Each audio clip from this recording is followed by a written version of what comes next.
I have a daughter. Her name is Emma. She's 18. When she was about 12, she used to love to ride with me in the car. We would listen to music and I would tell these dad jokes. We'd go to the grocery store. One day after one of these trips, she came to me and said, "Dad, I don't think I'm a good person. I don't think God likes me." Soon after, she started washing her hands obsessively until they bled. Her grades tanked. She couldn't sleep at all. This once peaceful, sweet girl became increasingly defiant and anxious. She was terrified that the food we were cooking for her wasn't done and she was going to get sick. It happened really suddenly, and it was like she was lost.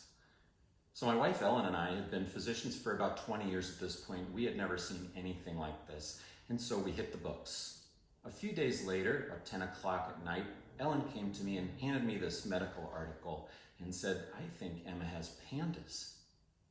So I read the article, and sure enough, Emma met every one of the diagnostic criteria. PANDAS is pediatric autoimmune neuropsychiatric disorder associated with strep infection.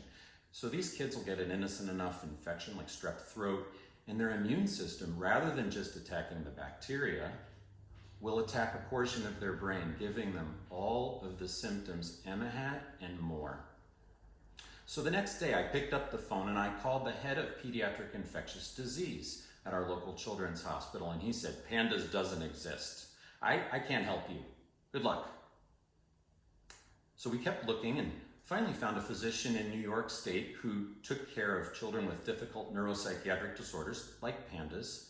And Ellen and Emma went out to see him, and sure enough, he confirmed the diagnosis, and he said that he thought Emma would benefit from IVIG. IVIG is intravenous immunoglobulin. It's a medication that sort of resets the immune system. He also told us that there are other infections that can cause these symptoms, including mycoplasma, influenza, and even Lyme disease. In those cases, it's called PANS, or Pediatric Acute Onset Neuropsychiatric Syndrome. So they came back, and the next day I picked up the phone, and this time I called the pediatric neurologist, who I knew used IVIG in children for other things. And I told him her symptoms and the diagnosis.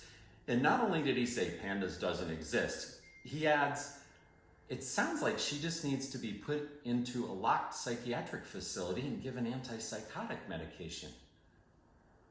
Not our daughter.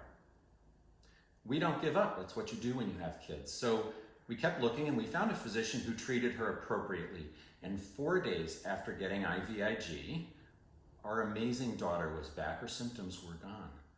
And I've thought many times since then, if we'd have just given up and put her in the psych hospital and given her antipsychotic medication, would things have turned out like they did? Would she have a ton of friends like she does now? Would she be able to eat anything that I cook for dinner? And would she be playing soccer for a Division I college like she is now? I don't think so.